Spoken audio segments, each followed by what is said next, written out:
Hello friends. लोग बहुत परेशान रहते हैं ये सोचकर कि दूसरे लोग उनको नुकसान पहुंचा सकते हैं, उनकी बैक बाइटिंग करके, उनके बॉस से, उनके फैमिली मेम्बर से, उनके बारे में गलत इमेज बना करके उन्हें नुकसान पहुंचा सकते हैं। और इस बात का लोगों को जब एहसास हो जाता है, और रहता ही है, कई बार तो सच होता है और कई बार गलतफहमी भी होती है, तो इस चिंता के चलते अगर हमें ऐसी चिंता है तो इस चिंता के चलते हम ना तो अपने काम पे कंसंट्रेट कर पाते हैं, और कई बार वो तो बुराई कर रहा है। मान लीजिए कोई हमारी बैक बाइटिंग करता है, हमारी पोजीशन खराब करने की कोशिश करता है, तो वो तो बुराई में लिप्त है। लेकिन जब हम इसको काउंटर करने लगते हैं, हम इस बारे में सोचने लगते हैं, हम इस चीज़ से परेशान होने लगते हैं और जाके कई बार अपनी सफाइयाँ देने लगते हैं, तो इससे हम भी बुरे बनना शुरू हो जाते हैं, हमारी पोजीशन भी डाउन होनी शुरू हो जाती है। तो यही आज इस वीडियो में बता रहे हैं, डिस्कस करेंगे कि ऐसे में क्या हमें करना चाहिए और इसके पीछे क्या मैकेनिज्म है। तो देखिए, कहते हैं गेहूं के साथ घुन पिसता ही है, घुन चाहे तो बच नहीं सकता है। तो ऐसे ही हम जिस सिस्टम में होते हैं उसका प्रभाव तो हमारे ऊपर थोड़ा बहुत आता है, और कभी कभी ज़्यादा भी आता है, और कई बार तो सचमुच लोग हमारी इमेज खराब कर देते हैं, और इससे कई बार हम कई कई लोगों के तो संबंध खराब हो जाते हैं, तलाक हो जाते हैं, या जॉब चली जाती है। तो क्या है कि ऐसे में मान लीजिए मैं एक अच्छी वर्कर हूँ और किसी ने मेरी बैक बाइटिंग की और मेरे बॉस ने मुझे काम से निकाल दिया। वैसे तो ऐसा बहुत कम होगा, क्योंकि अगर हमारा काम अच्छा है तो बॉस को भी समझ में आता है। और जो बैक बाइटिंग करते हैं वो हमेशा ऐसा नहीं है कि सुनने वाला उन्हीं की बात मानता है, सुनने वाला वो जिसकी बुराई कर रहे हैं उस पर भी ध्यान देता है। और बहुत बार तो जो बैक बाइटिंग करता है, जो दूसरे की बुराई कर रहा होता है, जाकर उसकी बात को सच ना मान करके सुनने वाला दूसरे व्यक्ति को ही सही मानता है, और जो बुराई कर रहा है उसे भी गलत मानता है, उसे ज़्यादा गलत मानता है। तो प्रॉब्लम कहाँ आती है? जब हम इस विचार से प्रभावित होते हैं कि ये मेरी बुराई करता है, करेगा, मेरी पोजीशन डाउन कर रहा है, मुझे बुरा बनवा रहा है, तो जब हम इस चिंता में आ जाते हैं और इससे प्रभावित होकर के हमारा माइंड डिस्टर्ब हो जाता है, और उसके चलते कई बार हम जा कर के अपनी सफाइयाँ देने की कोशिश करते हैं, और फिर हम उसकी बुराई करने लगते हैं, या फिर हम उसे डाउन दिखाना चाहते हैं। तो ये सब करने के चक्कर में हम सचमुच बुरे बनने लगते हैं और हमारी पोजीशन भी डाउन होने लगती है। No war is better than peace. कोई भी लड़ाई शांति से ज़्यादा अच्छी नहीं है। युद्ध कोई भी शांति से ज़्यादा अच्छा नहीं है, चाहे वो कोल्ड वॉर हो या कोई सी भी वॉर हो। तो जब हम किसी वॉर में इन्वॉल्व होते हैं तो हमारा नुकसान होता ही होता है। तो एक तो हमें ये बात याद रखनी चाहिए कि जब कोई हमें नुकसान पहुंचाने की कोशिश कर रहा है तो वो अपने लिए बहुत बुरा कर्म बना रहा है। अगर हम ज़बरदस्ती किसी के पीछे लगेंगे, उसको बुरा बनाने की कोशिश करेंगे, उसे नुकसान पहुंचाने की कोशिश करेंगे, तो बेसिकली हम नेचर को इनवाइट कर रहे होते हैं और खुद ही हम अपने लिए बुरा बना रहे होते हैं। नेचर ये सब चीज़ कैच कर रही होती है। देखिए, अगर कोई उसे देख ले, बॉस उसको देख ले कि ये चालाकी करके दूसरे की इमेज खराब कर रहा है, बॉस ने, मान लीजिए बॉस को पता चल गया या उसने देख लिया, तो वो बॉस अब उसके पीछे लग जाएगा कि भाई ये गलत इंसान है, ये दूसरे की पोजीशन खराब करता है, और अगर वो मेरी बुराई कर रहा है तो मुझे बॉस अच्छा समझेगा। तो फिर अगर नेचर ये बात देख रही है, वो तो देख नहीं लेगी, वो तो देख रही है। नेचर मतलब प्रकृति, नहीं तो ईश्वर, ईश्वरीय एनर्जी, वो तो इस बात को देख रही है कि ये इंसान दूसरे की पोजीशन खराब कर रहा है। तो उसका जिस तरह से बॉस रिएक्ट करेगा उस इंसान पर, जिस तरह से बॉस उसको गलत समझने लगेगा आगे से, उसी तरीके से उससे भी बहुत ज़्यादा गहराई से तो नेचर उसके ऊपर रिएक्ट करेगी। तो वो हमारा बुरा नहीं कर रहा था एक्चुअली में, वो अपना बुरा कर रहा था। लेकिन हम भी उसी के रास्ते पे चल पड़े, हम भी जाके बॉस से उसकी 4 बुराइयां करने लगे। तो फिर अब हमने भी अपना बुरा करना शुरू कर दिया, हम बुराई में लिप्त हो गए हैं। हमारा ध्यान काम से हट जाएगा, हमारी सुख और शांति खत्म हो जाएगी, और हमारा सारा ध्यान इसी बात पे लगा रहेगा कि ये मेरी पोजीशन खराब करे, इससे पहले मैं उसकी पोजीशन खराब कर दूं। और वो जो बॉस है ना, अगर वो ऐसे सुनी सुनाई बातों पर आकर के मुझे रिएक्ट करता है, मान लीजिए मुझे जॉब से निकाल देता है, तो वो बॉस भगवान नहीं है। अगर वो गलती पर है तो वो भी भरेगा। नेचर उसे भी देख रही है कि ये कैसे अपना काम कर रहा है। क्या ये केवल सुनी सुनाई बातों पर लोगों को रिएक्ट करके दुख पहुंचा रहा है, या उन्हें जॉब से निकाल दे रहा है, या उनकी इंक्रीमेंट रोक दे रहा है, या कुछ भी कर रहा है। ये सिर्फ ऑफिस की बात नहीं है, घर में भी ये ऐसे ही काम करता है, ये टेक्निक ऐसे ही काम करेगी। तो नेचर बॉस को भी देख रही है।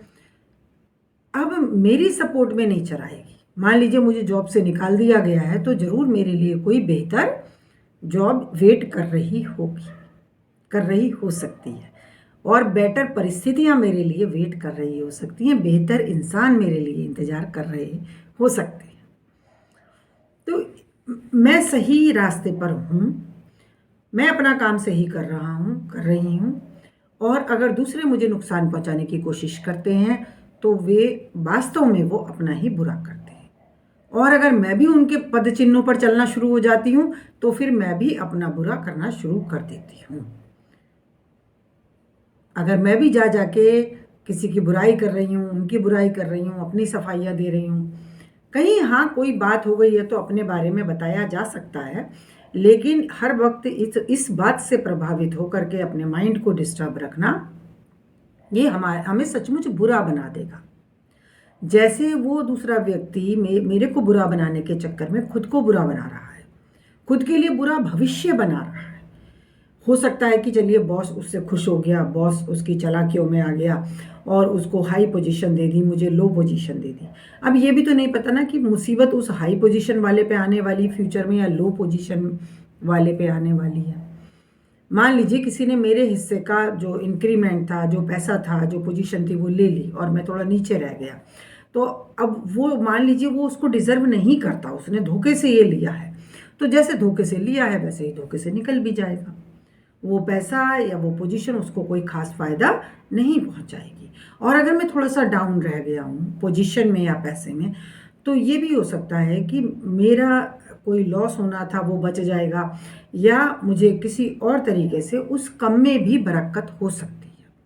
हो सकता है मैं मेंटली पीस में रहूं, हो सकता है कि मुझे वातावरण अच्छा मिले, मुझे लोग अच्छे मिले, या कुछ भी हो सकता है। ईश्वर के हाथ तो हजार है।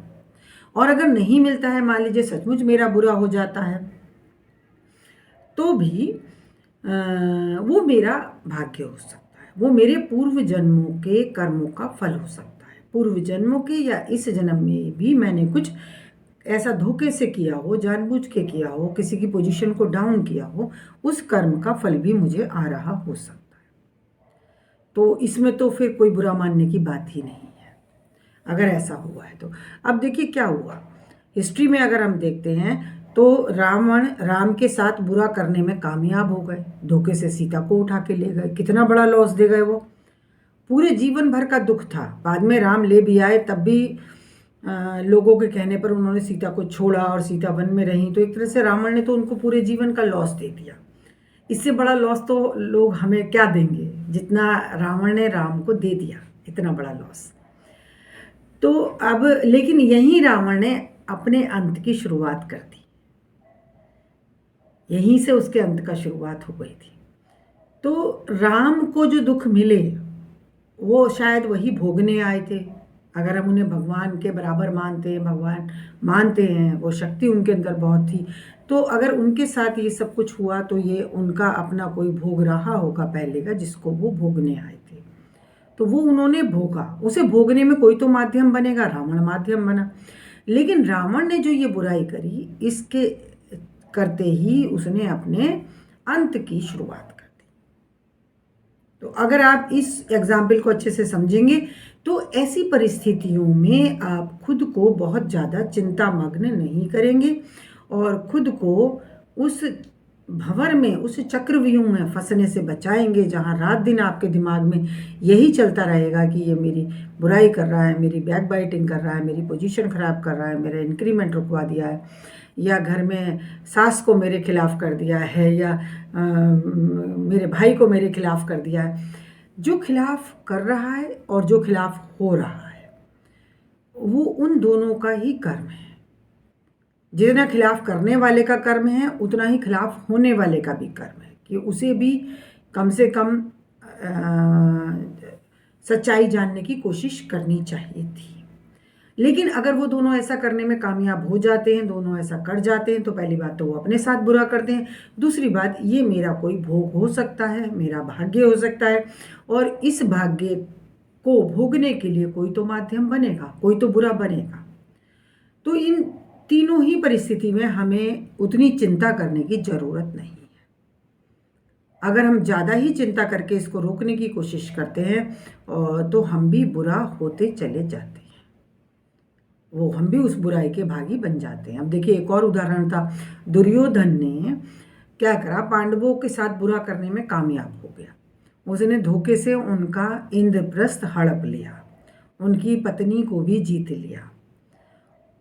यहीं बस वो जब उन्हें बिल्कुल दर दर का भिखारी बना दिया, 12 वर्ष का वनवास दे दिया, 11 वर्ष का और शायद 1 वर्ष का अज्ञातवास, तो यहाँ उसने अपने अंत की शुरुआत कर दी थी। लंबा चलेगा, जो भोग है वो भी क्या पता पांडव भी भोगने आए थे, और लेकिन ये होनी थी तो इसे रोका नहीं जा सकता। होता वही है जो होनी होती है।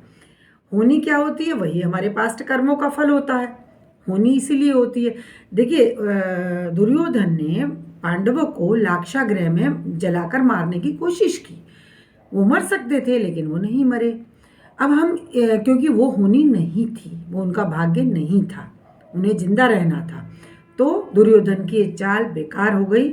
लाख का घर तो जल के राख हो गया, लेकिन पांडव निकल चुके थे वहाँ से। तो अभी इस एग्जाम्पल से हम समझ सकते हैं कि कैसे होनी जब होनी होती है वह तभी होती है, नहीं होनी होती है तो वो नहीं होती है।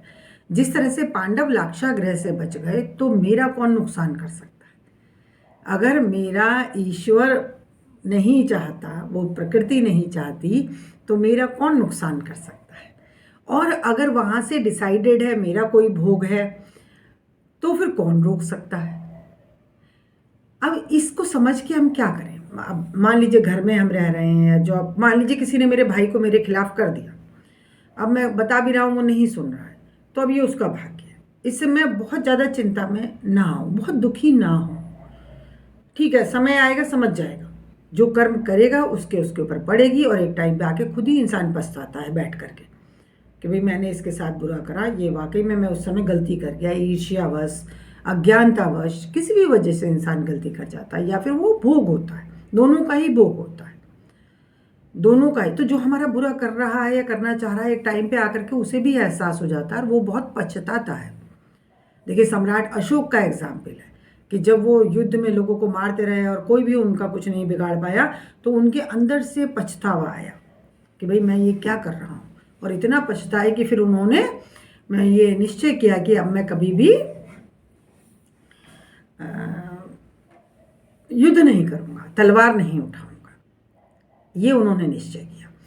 तो ये जो भी आपकी बुराइयाँ कर रहा है, मतलब ये बात ये है कि आज की डेट में अधिकतर लोग, मैंने जैसे देखा है अपने जीवन में और जॉब में, अधिकतर लोग इसी बात से परेशान हैं कि दूसरा क्या कर रहा है, वो कैसे गलत है। मतलब अगर वो आपकी गलती भी नहीं कर रहा है तो लोग इस बात से भी परेशान हैं कि वो गलत है, वो अपने जीवन में कुछ गलत कर रहा है, या नहीं भी कर रहा है तो दूसरे लोग उसे देख देख के जज करते हैं और फिर पीछे से उसकी बुराइयां करते हैं। अब आप फिर ऐसा करेंगे तो आपके साथ भी यही होगा। अगर आप दूसरों पे ज़्यादा नज़र रखेंगे कि कौन कब क्या कर रहा है, कौन कहाँ जा रहा है, किससे बात कर रहा है, या उसने कुछ कुछ एक्शन गलत कर दिए हैं। अब होता है, देखिए क्लासरूम में भी क्या होता है, बच्चे कुछ कुछ करते हैं। बच्चे क्या करेंगे कि टीचर समझा रही है और बच्चा कुछ अपने पेंसिल छीलने में लगा हुआ है, या वो बच्चा किसी के तरफ पेपर फेंक रहा है। तो वो तो कर रहा है, चलिए उसका ध्यान भटका हुआ है, वो इतना बड़ा गुनाह भी नहीं है। लेकिन अब क्या होता है कि एक दूसरा बच्चा उसे देख रहा है, वो खुद भी टीचर की बात नहीं सुन रहा, वो इसको देख रहा है। वो कहेगा मैम मैम देखिए इसने ये करा। अब क्या होता है कि मैम की स्थिति बड़ी खराब हो जाती है। मैम अपना टॉपिक समझा रही हैं, अब वो इस बच्चे को भी नहीं कह सकती भाई तुम शिकायत क्यों कर रहे हो, और उस बच्चे को फिर उनका टोकना ड्यूटी बन जाती है कि भाई तुम ऐसा क्यों कर रहे हो। तो यहाँ गड़बड़ किसने की? टीचर समझा रही थी, टीचर के समझाते हुए उसने जो शिकायत की उससे टीचर डिस्टर्ब हुई, क्लास का टाइम वेस्ट हुआ। और वो एक टेंडेंसी है, देखिए अगर हम चारों तरफ देखेंगे तो हमें हर समय कोई ना कोई गलत करता हुआ दिखाई देगा। कोई से सीट पे सिर रख के सो जाएगा, वो बहुत थक रहा था, उसे बहुत नींद आ रही थी, मान लो उसने नहीं सुना, उसने अपनी क्लास मिस करी, बट तुमने शिकायत करके पूरी क्लास को डिस्टर्ब कर दिया। अब जो टीचर और 5 मिनट समझाती, वो 5 मिनट इसी बात में खराब हो जाएंगे, शिकायत करने में, शिकायत सुनने में, और उसका रिएक्शन आने में, और मूड भी टीचर का फिर ख़त्म हो जाता है। तो ये टीचर के एग्जाम्पल से तो मैं बता रही हूँ, बट यही जीवन में होता है। यही जीवन में होता है कि जो बच्चा शिकायत कर रहा है या जो किसी की बुराइयाँ कर रहा है, वो अपने साथ बहुत बुरा कर रहा है। वो बच्चा क्या होगा, धीरे धीरे करके जब वो ऐसे शिकायतें करेगा तो एक बार टीचर उसी को डांटने वाली है कि तुम जरा अपना काम पे ध्यान दो, क्योंकि ये तो नेचुरल है। वो बुराई इतनी है भी नहीं, जो हमें बुराई लगती है वो बुराई उतनी ज़्यादा है भी नहीं। मान लीजिए कोई टीचर है, किसी दिन अचानक से उसे चक्कर आ गया या उसे कोई परेशानी हो गई, वो टेबल पे सिर रख के बैठ गई, वो बहुत परेशान थी, वो अभी नहीं कह पाई किसी से। हाँ, कुछ तो होता है बहुत सारे स्कूलों में कि वो ख़ास तौर से गवर्नमेंट स्कूल्स में कि वहाँ भी टीचर्स वैसे ऐसा नहीं है, पढ़ाते हैं। कभी कभी किसी का कोई होता है ना कि वही वीडियो बना के डाल दी कि ये ऐसे बैठे हुए थे या ऐसे सो रहे थे, तो ये ज़रूरी नहीं है कि वो रोज़ वैसा ही करते हों। करते हैं तो गलत है, लेकिन कभी कभी ऐसी परिस्थिति बस इंसान बैठ गया और आप उसकी वीडियो बना देते हैं, आप उसका फ़ोटो खींच देते हैं, जाके प्रिंसिपल को बताते हैं, तो वो तो अपने एक परेशानी में था और आपने जाकर के उसका मुद्दा बना दिया, उसकी पोजीशन खराब कर दी। तो ऐसे तो हर समय कोई ना कोई गलती करते हुए दिख जाएगा। अब होगा क्या, चलिए आपकी जब ये आदत पड़ जाएगी, उसे तो डांट पड़ गई, उसकी तो जो कुछ हो गया, उसका नाम थोड़ा ख़राब हो गया। ऐसा तो है नहीं कि जिन गवर्नमेंट टीचर्स की भी ऐसे लोग फ़ोटो या वीडियो बना के डाल देते हैं कि उनकी जॉब ही चली जाती है, उनका थोड़ा नाम ख़राब हो जाता है। चलिए वो अगर रेगुलर उनकी हैबिट थी, वो गलत थी, वो सुधार ला सकते हैं, उसमें वो बात अलग है। लेकिन कभी कोई कर रहा है और उसे किसी परिस्थिति बस कर रहा है, तो उस पर इस तरह से बुराइयाँ करना, वो हम फिर अपना बुरा भविष्य बनाते हैं और अपने आप को बुरा बनाते हैं। हम किसी काम के नहीं रहते, फिर हम बस इसी काम के रह जाते हैं कि दूसरों की बुराइयां देखते रहें, और फिर लोग हमें ही बुरा समझना शुरू कर देते हैं। जब हम बुराई देखना शुरू करते हैं ना, तो हम बुराई बन जाते हैं। दुनिया में बहुत जगह बहुत अच्छा हो रहा है, वो भी सबको बताने की ज़रूरत नहीं, खुद महसूस कर लो। अब ऐसा नहीं कि अगर कोई बच्चा बहुत सुंदर सुंदर लिख रहा है तो हम टीचर को बताएं मैम देखो ये कितना सुंदर लिख रहा है, इस बात से भी टीचर डिस्टर्ब होगी, वो अपना पढ़ा रही है। तो ये बातें बताने की ज़रूरत नहीं है, खुद देखो कि हाँ ये गलत कर रहा है, ये अपना टाइम वेस्ट कर रहा है, वो भी क्यों देखना, तुम तो टीचर की बात सुनो ना, मैं तो अपने काम पे ध्यान दूँ।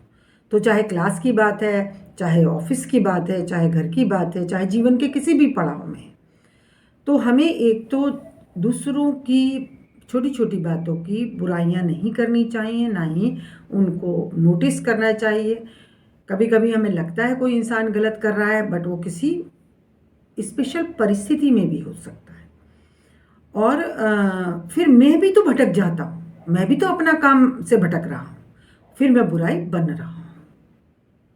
और एक तो हमें ये नहीं करना है, और एक दूसरे इस बात से परेशान नहीं होना है कि दूसरे क्या सोच रहे हैं या दूसरे मुझे नुकसान पहुंचाने की कोशिश कर रहे हैं, वो मुझे नुकसान पहुंचा देंगे। पहली बात तो अगर मेरा भाग्य नहीं होगा तो दुर्योधन हमें लाक्षागृह में नहीं जला पाएगा, अगर मेरा भाग्य नहीं होगा तो। और अगर वो जलाने में कामयाब हो जाता है तो ये होगा कुछ, जिस बात पे मेरा कंट्रोल नहीं है। ये नहीं कह रहे हैं हम कि बिल्कुल आंखें बंद करके बैठ जाएं, लेकिन जिस बात में हमारा कंट्रोल नहीं है, सिर्फ उन चीज़ों को सोचते रहना, उन चीज़ों में चले जाना, परेशान रहना दूसरों की वजह से कि हमारा इमेज ख़राब कर देगा, हमारा फ्यूचर ख़राब कर देगा, तो हम तो उसे भगवान बना दे रहे हैं। मतलब वो भगवान है जो मेरी इमेज ख़राब कर देगा। भगवान भी कोई चीज़ है, ईश्वर प्रकृति भी कोई चीज़ है। अगर वो काम कर रही है तो ये कौन होता है? अगर ये इस तरह से मेरा बुरा करने में कामयाब हो गया तो फिर या तो वो मेरा भाग्य है, ये मेरा ही भाग्य है। और इसके साथ अगर सचमुच उसने मेरे साथ बुरा कर भी दिया है तो वो अपना भी बुरा कर रहा है, अपना भी बुरा भविष्य बना रहा है, खुद भी दुर्योधन बन रहा है, रावण बन रहा है। ये एक बहुत छोटी सी बहुत गहरी बात है जिससे मैंने लोगों को घर घर में, क्लासेस में, ऑफिसेज में परेशान होते हुए देखा है, और इसकी चिंता में, इसके रिएक्शन में उनको बुरा बनते हुए देखा है। सचमुच में कई लोग तो अपनी जॉब से भी हाथ धो बैठते हैं, और कई बार लोग खुद ही रोलर कोस्टर होता है, क्या होता है जिसपे चलते रहते हैं तो वो और तेज़ दौड़ता है और तेज़ दौड़ता है, एक ऐसा होता है झूला, तो वे खुद भी वही बन जाते हैं। ये है इशू। तो देखिए, ये बहुत छोटी सी बात है, सिर्फ हमें इस बात से खुद को अलग रखना है कि लोग क्या कर रहे हैं। वो जो कर रहे हैं उन्हें करने दीजिए, जैसा करेंगे वैसा भरेंगे। हम अपने काम पर ध्यान दें। हम अपना काम अच्छा करेंगे तो ज़रूरी नहीं है उनकी बुराइयां हमारे ऊपर ही उल्टा पड़ेंगी, बल्कि वो उनके ऊपर भी उल्टा पड़ सकती है। लेकिन हम ऐसा कर नहीं पाते। मैंने देखा है जब लोग किसी की बुराई कर रहे होते हैं, उन्हें बता भी दो, अगर समझा भी दो कि उनके करने से कुछ नहीं होगा, आप अपने काम पे ध्यान दें, तब भी लोग उस चीज़ से निकल नहीं पाते हैं। ये होता है हमारी आध्यात्मिक स्थिति, जो मैं इस चैनल में लगातार बता रही हूँ। यही कारण है कि हम एक सोच से बाहर नहीं निकल पाते हैं। तो हम क्या करें? ध्यान करें, ईश्वर का ध्यान करें, ईश्वर से ईश्वर को मांगें। ध्यान की 3-4 वीडियोस आएंगी, 3 वीडियोस आएंगी एंड स्क्रीन में, वहाँ से भी आप क्लिक करके देख सकते हैं, नहीं तो चैनल पर हैं। ध्यान ही उपाय है, हर समस्या का समाधान ध्यान ही है। ध्यान का मतलब यहाँ ये समझ लीजिए, क्योंकि ध्यान के नाम पे भी लोग बहुत गलतियाँ करेंगे।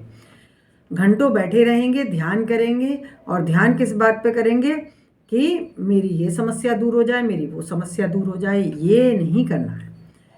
ईश्वर को मांगना है, ईश्वर को बुलाना है, वो एनर्जी है, वो आएगी तो मेरा जीवन सुधरेगा, तभी मेरा जीवन वास्तव में संभलेगा। तो ध्यान करने का मतलब यहाँ ईश्वर से चाह बदलना है। ईश्वर से चीज़ें नहीं मांगनी है, ईश्वर से ईश्वर को मांगना है, उसे बुलाना है, उसे कहना है तू आ, मैं मुझे नहीं पता तू कैसे आएगा, तो खुद आ मेरे पास। उसका हाथ पकड़ना है हमें, फिर हमें जो वो देगा वो हमें लेना है। और कुछ भी हो, अच्छा हो बुरा हो, जो मेरा ईश्वर मुझे देगा मैं लूँगा। I will be brave to accept that. तो थैंक यू फ्रेंड्स, मिलती हूँ अगली वीडियो में। Like, subscribe, comment, share, bell icon भी दबा दें। Thank you friends.